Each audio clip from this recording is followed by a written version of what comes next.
राजस्थान की धरती वीरों की कहानियों, भव्य किलों और रहस्यमयी इतिहास के लिए जानी जाती है।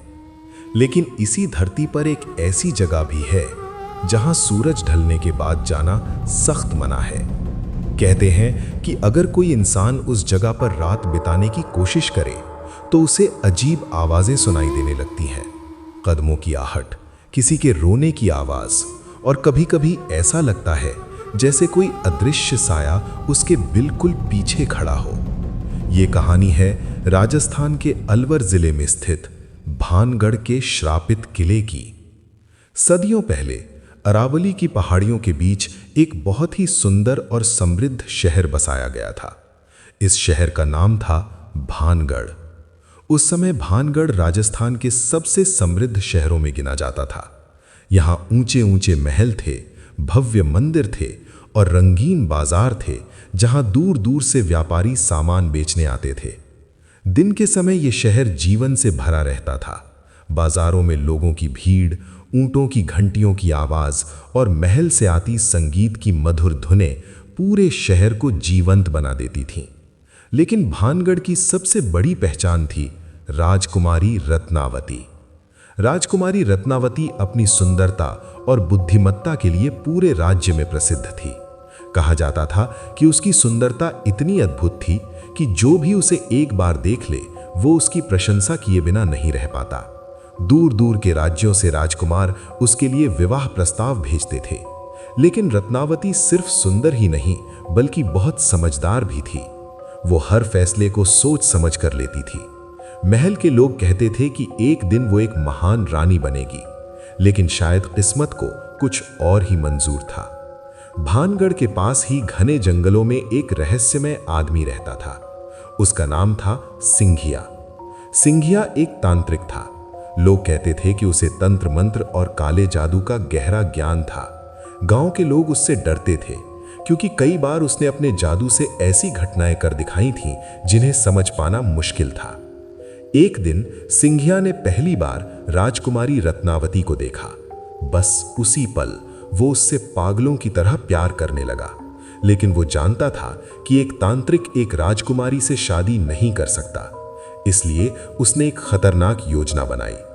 एक दिन राजकुमारी की दासी बाजार में इत्र खरीदने गई। सिंघिया दूर से ये सब देख रहा था। वो धीरे धीरे उस इत्र की बोतल के पास गया और उस पर काला जादू करने लगा। उसने आंखें बंद करके मंत्र पढ़ा और धीरे धीरे कहा, जो भी ये इत्र लगाएगा वो हमेशा के लिए मेरे वश में हो जाएगा।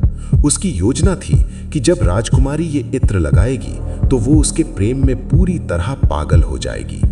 लेकिन किस्मत को कुछ और ही मंजूर था।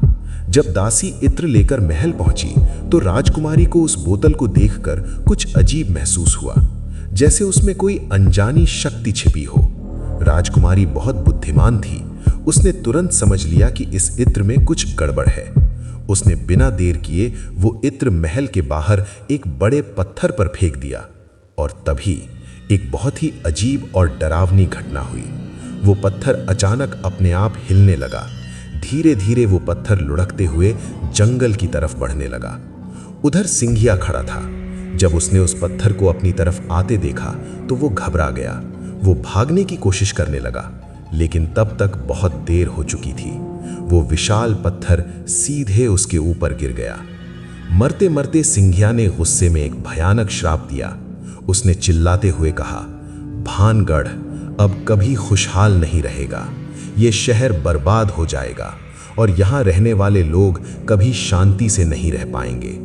ये जगह हमेशा के लिए श्रापित हो जाएगी। उसकी आवाज पूरे जंगल में गूंज उठी। कहते हैं उसी दिन से भानगढ़ की किस्मत बदल गई। कुछ ही समय बाद भानगढ़ पर दुश्मनों ने हमला कर दिया। युद्ध इतना भयानक था कि पूरा शहर तबाह हो गया। महल टूट गए, मंदिर खंडहर बन गए और धीरे धीरे लोग इस जगह को छोड़कर चले गए। भानगढ़ एक सुनसान शहर बन गया। समय बीतता गया, लेकिन इस जगह से जुड़ी अजीब घटनाएं कभी खत्म नहीं हुई।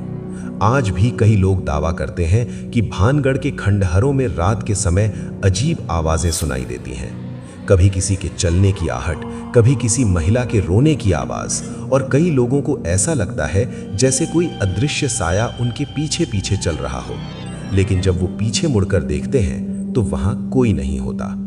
भारतीय पुरातत्व सर्वेक्षण ने भी इस जगह के बाहर एक चेतावनी बोर्ड लगाया है, जिस पर लिखा है, सूर्यास्त के बाद यहां रुकना सख्त मना है। लेकिन फिर भी कुछ लोग जिज्ञासा में रात के समय इस किले में जाने की कोशिश करते हैं, और उनमें से कई लोगों का कहना है कि उन्होंने वहां एक लड़की की परछाई देखी है। वो परछाई खंडहरों के बीच खड़ी रहती है और कुछ ही पलों में अंधेरे में गायब हो जाती है।